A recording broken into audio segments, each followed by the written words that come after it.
자, 50쪽, 150쪽 다 폈죠?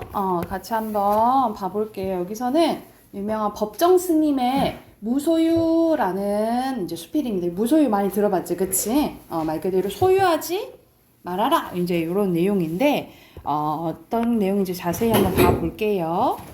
나는 가난한 탁발승이요. 내가 가진 것이라고 물레와 교도소에서 쓰던 밥그릇과 염소 젖 한 깡통, 그리고 허름한 담요 6장, 수건, 그리고 대잔치도 않은 평판, 이것뿐이요. 이거는 누가 말한 거? 마하트마 간디가 말한 것을 가져온 거죠. 우리가 어떤 말을 가져오면 인용이고, 이 첫 부분에 이런 이제 유명한 말이나 어떤 사람들이 이제 말을 가져오면 궁금증 유발이거나 독자의 흥미 유발하는 효과가 있다라고 보시면 돼요.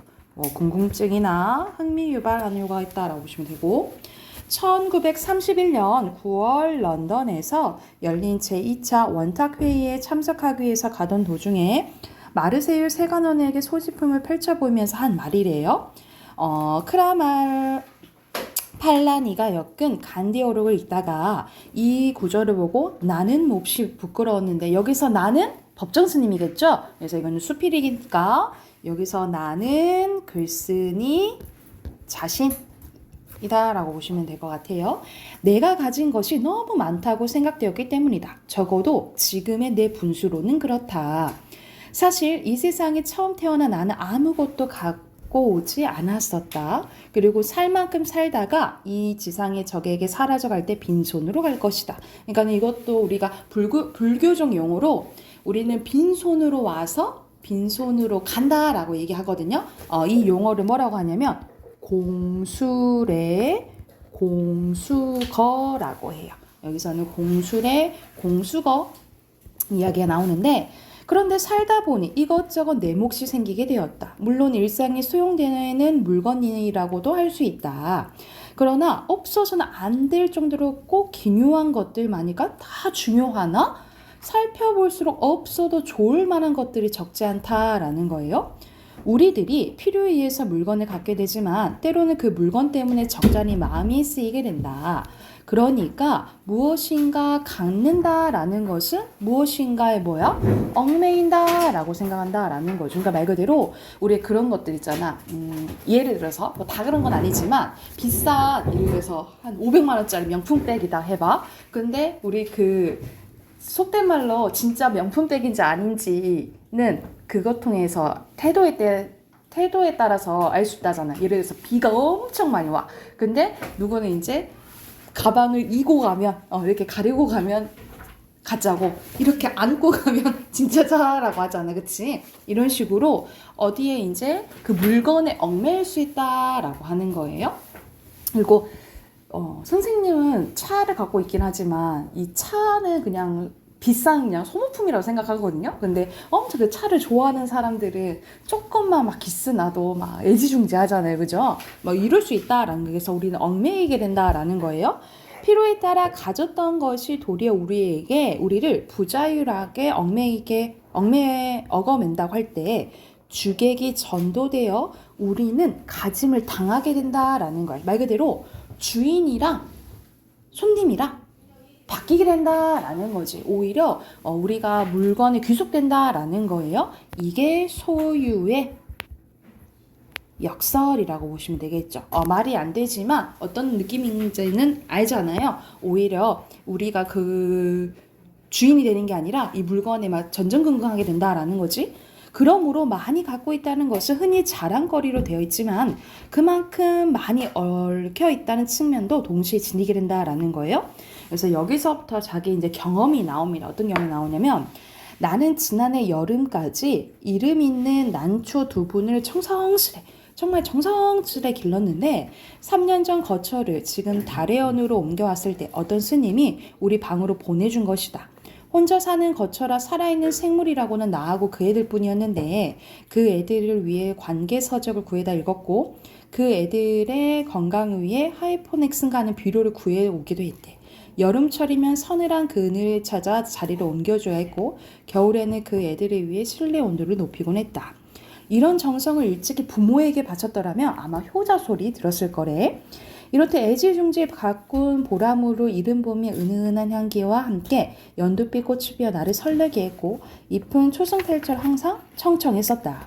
우리 다래연을 찾아온 사람마다 싱싱한 난초를 보고 한결같이 막 좋아라 했대. 지난해 여름 장마인가 어느 날 이 봉선사로 운원노사를 뵈러 간 적이 있었는데 한낮이 되자 장마에 갇혔던 햇볕이 눈부시게 쏟아져 내리고 앞 개울물 소리에 어울려 숲속에서는 매미들이 있는 대로 목청을 돋웠대. 근데 아차 하고 난초가 생각이 난 거야. 이걸 뜰에 내놓은 채 온 것이다. 모처럼 보인 찬란한 햇볕이 돌연 원망스러웠대. 왜냐하면 너무 이제 햇볕이 세면은 이 난초가 이제 시들어 버리니까. 뜨거운 햇볕이 늘어져 있을 난초 잎이 눈에 아른거려서 더 지체할 수가 없었다. 허둥지둥 그 길을 돌아왔는데 아니나 다를까 잎은 축 늘어져 있었다. 안타까우며 샘물이 길어다 죽여주고 했더니 겨우 고개를 들었다. 근데 어딘지 생생한 기운이 빠져나간 것 같았대요. 한쪽 더 있거든요. 뒤로 넘겨서.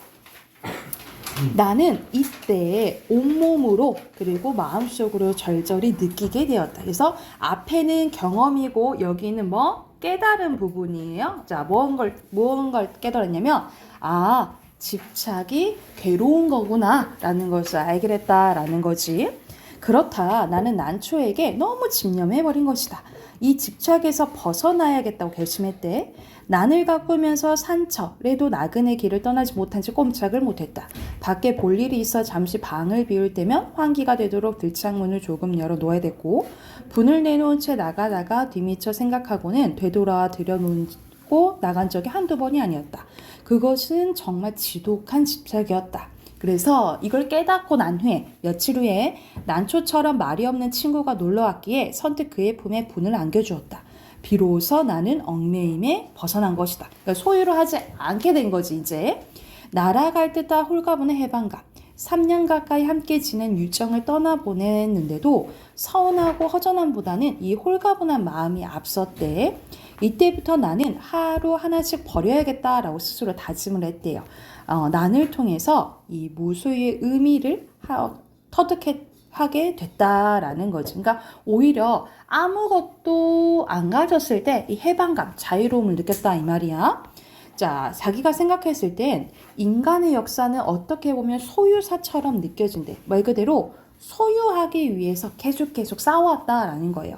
보다 많은 자기네 몫을 위해서 끊임없이 싸우는 것 같았다. 우리가 흔히 나라 간의 전쟁도 마찬가지잖아. 더 많이 갖기 위해서 싸우는 거잖아요. 그죠?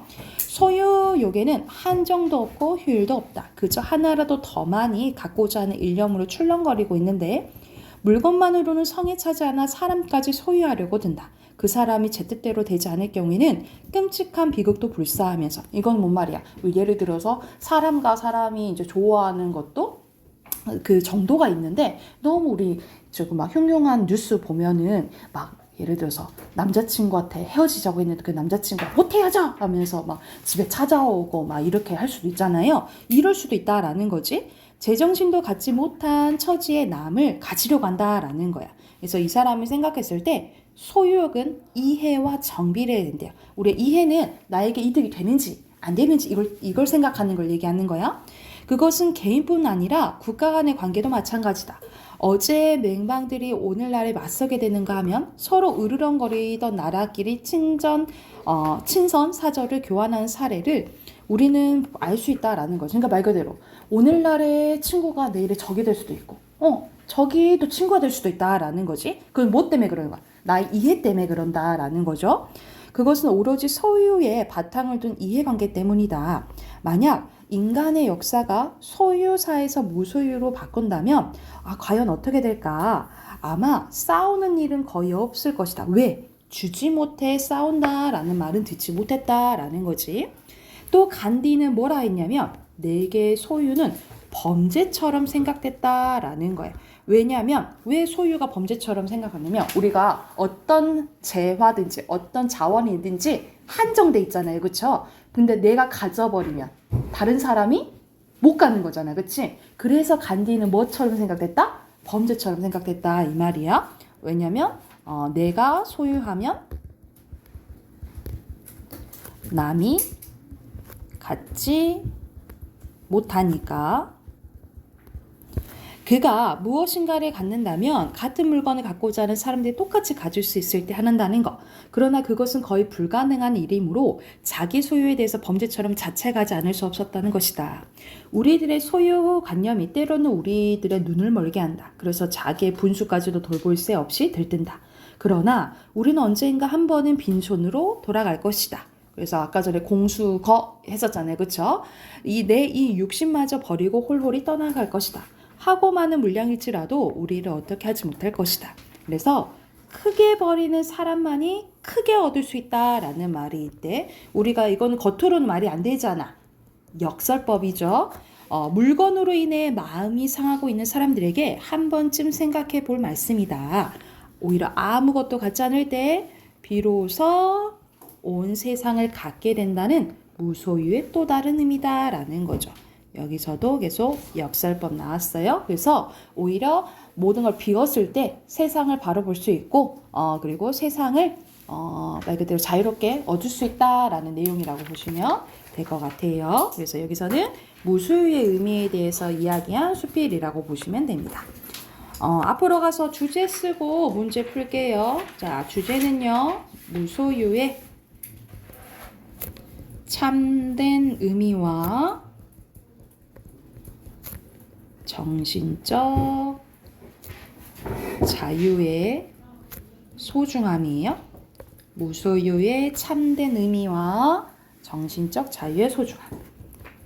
151쪽부터 문제 푸시면 되겠죠? 154쪽까지 풀게요.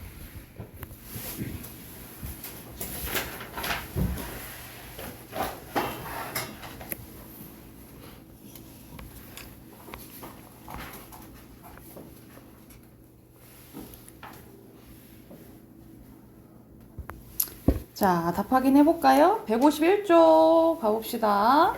자, 1번에 기억 첫 번째 줄 인용했잖아요. 그쵸? 여기서는 그만큼 이걸 보고 자기가 깨달았다 했잖아. 내가 너무 많이 갖고 있구나 라는 것을 알았다 했죠. 그쵸? 그래서 가장 적절한 것은 5번이고요. 그리고 2번에 여기서는 이강백의 결혼이라는 이거 희곡이거든요. 여기 희곡 뭐라 했지? 뭐의 대본이라 했죠? 연극의 대본. 이강백은 유명한 이제 희곡자거든요. 그래서 이강백의 작품은 계속 많이 나와요. 여기서는 이제 결혼이라는 작품인데 이 남자가 이 여자를 만들기 위해서 거짓말을 쳐요. 저 큰 집은 제 거고 제 차는 저 차도 내 거고. 근데 이 남자는 아무것도 가진 게 없는데 거짓말을 해요. 그러다가 진짜 이 여자를 좋아하게 돼요. 좋아하게 돼서 나는 아무것도 가진 것은 없지만 다 빌린 거지만 정말 당신을 사랑한다. 그래서 처음엔 여자가 당신 사기꾼이에요 했다가 이 남자의 마음을 받아주고 이제 해피엔딩으로 끝나는 이야기거든요. 그래서 여기서도 소유에 대해서 얘기를 하죠. 근데 적절하지 않은 것은 여기서는 나에 대한 거지 다른 사람과 뭐 나눌 정도의 여유는 아니죠. 3번이에요. 뒤로 넘겨서 3번에 적절하지 않은 거 5번이겠죠. 무소유를 노력한다면 싸우지 않겠지, 그지? 그리고 4번에 기억의 의미는 왜냐면 내가 가지면 다른 사람이 갖지 못하는 거라 했잖아, 그치? 4번이고요. 5번에 A와 B는 무슨 법이라 했어요? 역설법이라 했죠? 간단했네. 4번입니다. 뒤로 넘겨서 빈칸 넣을게요. 자, 빈칸. 난초. 무소유. 밑에 집착. 여기서는 소유욕 또는 욕심 써도 맞아요. 그리고 마지막 무소유사 쓰시면 됩니다. 자, 다 했으면 비문학 펼게요. 비문학 오늘 104쪽 할 차례입니다. 기술 들어가네. 자, 1, 2 두 개 풀어야겠죠? 104쪽부터 문제 쭉 풀게요. 111쪽까지 문제 풀고 지문 또 같이 한번 봐봅시다.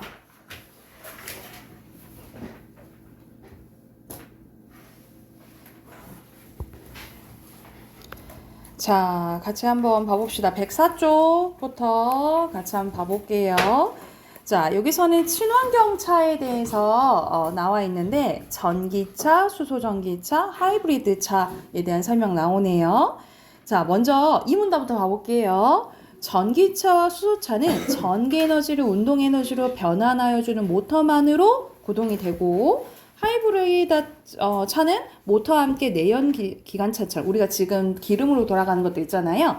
이것처럼 연료를 연소시킬 때 발생하는 열 에너지를 운동 에너지로 바꿔주는 엔진을 사용해서 구동이 됩니다. 이 차이점 나오죠.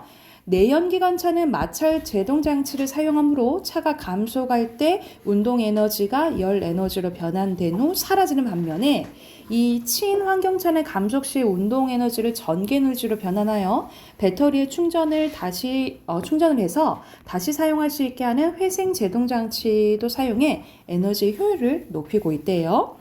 하이브리드 차는 출발할 때 전기 에너지를 이용하여 모터를 구동하고 주행 시에는 주행 상황에 따라서 모터와 엔진을 적절하게 이용하므로 일반 내연 기관차보다는 연비가 좋고 배기가스 저감되는 효과가 있대. 이 전기차와 수소전기차는 엔진 없이 모터를 사용해 전기 에너지만으로 달리는 차라 할 수 있는데요. 전기차는 고전압 배터리에 충전을 해 전기 에너지를 모터로 공급하여 움직이고 수소전기차는 연료 탱크에 저장된 수소를 연료 전지를 통해 전기 에너지로 변환하여 동력원으로 사용합니다. 그래서 연료 전지는 차량 구동에 필요한 수준의 전기 에너지를 발생시키기 위해서 다수의 연료 전지를 직렬로 연결해서 가루로 쌓는데 이걸 뭐라 한대요? 스택이라고 한대요. 연료 전지는 저장된 수소와 외부로부터 공급되는 공기 속 산소와 만나 일어나는 산화, 환원 반응 과정을 통해 전기 에너지를 생성하는데 여기서 산화란 어떤 물질이 전자를 내어주는 걸 얘기를 하고 환원이란 이 전자를 뭐 하는 거래요? 받아들이는 것을 의미한대요. 이렇게 물질이 전자를 얻거나 잃는 것을 이온화라고 하는데 물질이 전자를 얻으면 음이온이 전자를 잃으면 양이온이 된대요. 수소전기차는 백금을 넣는 촉매와 고분자 전해질 막이 지닌 연료 전지를 많이 사용하는데 다른 연료 전지에 비해 출력이 크고 저온에서도 작동이 되며 구조도 간단합니다. 연료 전지의 마이너스 극과 플러스 극이 사용되는 촉매 속에 들어있는 백금은 마이너스 극에서는 수소의 산화 반응을 플러스에서는 산소의 환원 반응으로 활성화된대요. 그리고 두 극 사이에는 고분자 전해질 막은 양이온의 이동은 돕고 음이온과 전자의 이동은 억제하는 역할을 한대요. 자, 연료 전지에서 전기 에너지가 생성되는 과정은 수소를 저장한 연료 탱크로부터 수소가 마이너스 극으로 공기 공급기로 유입되는 외부의 공기 속 산소가 플러스 극으로 공급되면서 시작되는데 여러분 이런 식으로 이렇게 내용이 좀 길어지잖아요. 그럼 최대한 많이 기억하려고 이제 노력을 해야 되고 사실 다 기억할 수는 없잖아요. 그치? 그래서 이런 식으로 마이너스 극에서 뭐 플러스로 간다든지 이런 것들은 좀 표시를 해 두시는 게 좋아요. 왜냐하면 당연히 여기서 문제 내기가 좋겠죠. 그죠? 마이너스에 공급된 수소는 촉매 속 백금위에서 수소 양이온과 전자로 분리되고 수소 양이온은 고분자 전해질 막을 통해서 얘는 플러스 극으로 가고 전자는 외부 회로를 통해 플러스 극으로 이동을 한대요. 이렇게 전자가 외부 회로로 흐르며 전기 에너지가 발생하는데 생성된 전기 에너지는 모터로 전해져 동력원이 되고 일부는 배터리에 축전이 된대. 이 플러스 극에서 공급된 산소가 외부 회로를 통해서 이동한 전자와 결합해 이 산소 음이온이 된 후에 또 수소 양이온과 만나서 물이 돼서 배출이 된대요.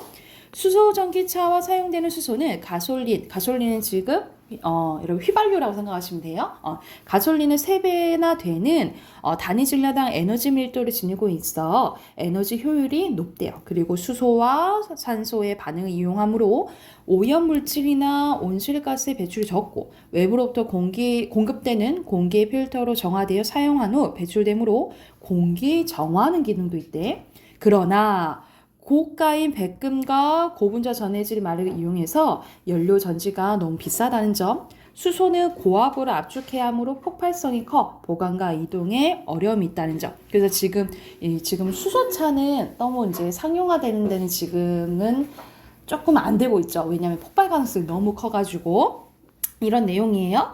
자, 1번은 거의 내용 일치 문제잖아요. 그쵸? 알맞지 않은 것은 마지막 문도 보면 수소 전기차에 대해서 나오잖아. 에너지 효율은 높다고 했죠. 그쵸? 근데 친환경적이다 라는 내용은 안 나와요. 그래서 3번이에요. 그리고 2번에 알맞지 않은 것은 수소 전기차도 연료 탱크가 필요해요.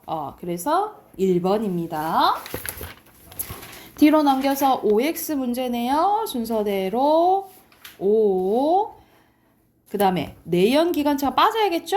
X, 그 다음에 O, 여기서는 출력이 크다 했죠? 그리고 저온에서 잘 된다 했지? X, O, O예요. 자, 여긴 순서대로 수소, 산소, 백금, 그 다음에 밑에 고분자, 전해질, 그리고 마지막에 모터 쓰시면 돼요. 오른쪽에 어휘 갈게요. 이렇게 표시하시면 되고, 밑에 저감, 구동, 정화, 연소, 촉매구역. 자, 뒤로 넘기면 플라스틱의 특성과 다양한 쓰임에 대해서 나오거든요. 자, 여기서도 이 문답부터 봐볼게요. 여기선 특징이 바로 나오는데, 플라스틱은 금속보다 가볍고 가공이 쉬운 반면에 다른 모양으로 많이 잘 바꿀 수 있다는 거죠. 그죠? 열에 약하고 물은 단점이 있습니다. 이 때문에 플라스틱 이용이 제한될 것이라고 생각하지만 더 다양하게 쓰인다라는 거지. 그래서 요즘에는 엔지니어링 플라스틱은 본래 플라스틱이 지닌 우수한 성형성과 가공성에다가 내열성, 내충격성까지 겸비하고 있대. 그래서 총탄도 뚫을 수 없을 만큼 강해진 이 엔지니어링 플라스틱은 다른 금속을 이제 대체할 정도로 많이 발달되어 있다라는 거죠. 또한 종이를 대신할 수 있대요. 그래서 화폐로 이제 사용할 가능성이 있다라는 거고요. 4문단으로 가볼까? 4문단 보면은 휴먼 로봇의 촉각 센서나 가속도 센서 같은 정밀한 센서 혹은 어군 탐지, 의료용 진단 촬영 장비 같은 초음파 탐지 장치, 전자저울, 도난 경보기처럼 전도성 플라스틱이 활용할 수 있는 첨단 장치는 엄청 많대요. 그리고 예시로 나온 게 스마트 윈도우가 나와 있는데 이거 너무 좋겠지. 자연스럽게 맑은 날이면 어둡게 해주고 조금 날씨가 안 좋으면 환하게 해주고 이렇게 자동적으로 해줄 수도 있다라는 거죠. 그런데 이런 첨단 플라스틱도 단점이 없는 건 아니라는 거야. 썩지 않는 성질로 인해서 환경 문제 일으키고 있고요. 그리고 이 대안으로 나타난 게 생분해성 플라스틱이나 광분해성 플라스틱인데, 근데 이것은 쓰레기 문제는 해결할 수 있지만 너무 비싸서 조금 사용하기가 조금 널리 쓰기가 조금 어렵다라는 거고, 자, 또 원료로 쓰이는 석유나 천연가스, 화석연료 등이 무한하진 않잖아, 그치? 그래서 이런 한계가 있다라는 거예요. 그래서 우리나라 같은 경우에는 대장균과 같은 세균을 이용해서 썩는 플라스틱을 연구하고 있다라는 내용입니다. 자, 이거는 앞에 것보다는 조금 내용이 좀 간단하죠, 그죠? 1번에 알맞지 않은 것은 여기서는 지금 플라스틱 화폐 만들었다 했잖아, 그치? 4번이고요. 자, 그리고 2번에는 기억, 우리가 마지막에 플라스틱을 생산하는 박테리아 유전자를 식물에 이식해서 식물이 플라스틱을 생산하는 거예요. 그러면 결과가 뭐가 나와야겠어? 플라스틱이 나와야겠지, 그치? 그래서 여기서 알맞지 않은 것은 4번이겠죠. 수명이 긴 식물이 아니라 플라스틱이 나와야 된다라는 거예요. 자, 뒤로 넘겨서 여기 또 OX 문제 나왔네. 순서대로 O, O 전기 통한다 했죠. 전도성 있다 했잖아요. 그치? X고요. 그 다음에 O 생분해성과 광분해성은 가격이 비싸서 조금 널리 사용하기 힘들다 했죠. X예요. 밑에 빈칸 또 넣어봅시다.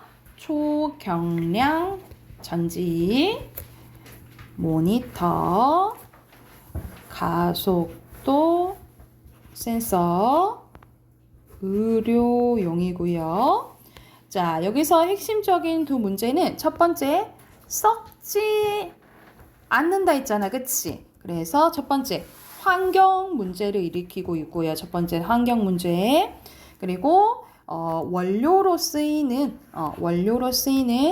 화석 원료들이 고갈될 우려가 있다 라고 쓰시면 되겠죠. 이 두 가지 쓰시면 돼요. 첫 번째 환경 문제, 두 번째는 원료로 쓰이는 말 그대로 화석 원료들이 고갈될 우려가 있다 라고 보시면 됩니다. 자, 오른쪽에는 오잉? 외래어가 아닌 거 고르는 거네요. 여기서 외래어가 아닌 것은 상하, 화폐, 초음파 이렇게 세 가지고요. 밑에 순서대로 미음, 리을 바꾸는 거니까 겸비, 니은, 그 다음에 기어, 디귿입니다. 됐을까요? 우리 마지막 문법 꺼내봅시다. 오늘은 너무너무 쉬운 부분이고 시험 대비로 했던 부분이기도 해서 금방 할 것 같아요. 134쪽이에요. 자, 이 부분이 시험 대비인 친구도 있고 아닌 친구도 있었는데 여기 부분 그래도 쉬운 부분이니까 바로 해볼게요. 자, 여기서는 담화입니다. 담화가 나오는데 담화는 간단하게 우리가 이야기하는 상황이라고 보시면 돼요. 자, 우리가 이야기하는 상황이면 여러분 당연히 말하는 사람이 있고 뭐 하는 사람이 있어야겠어? 듣는 사람이 있어야 되겠죠. 그쵸?